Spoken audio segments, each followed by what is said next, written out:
Hey guys, Andrew here, and in this video I'm going to show you how to set image as a background in your Google Slides. So in a previous video showing you how to insert images in Google Slides, right? And how you can move them around, or you can resize them and all those good stuff, and also how you can search for them. Well, let's take this a step further and make it a bit more practical. What if you want to set it as a background? I'm going to show you how to do that. So what I'm going to do, guys, I'm going to scroll down here in the document, guys, and let's find a page, right? You can go ahead and you can just find whichever page that you want.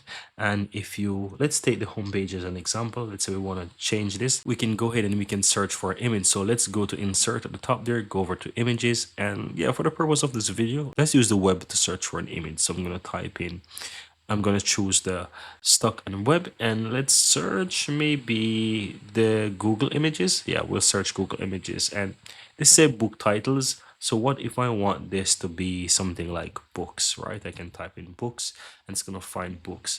And this one look pretty cool. So I'm going to click on this one here, and let's say I want this image to be my background. Instead of just dragging it and move it like this, where it's going to cover all of those text and all those good stuff, you can just easily go ahead and select the image, right click on the image, and here at the bottom you have set image as background. Click on that and it's going to set it as a background for you. And that's it, guys. Very easy and very simple. That's how you set image as a background in Google Slides.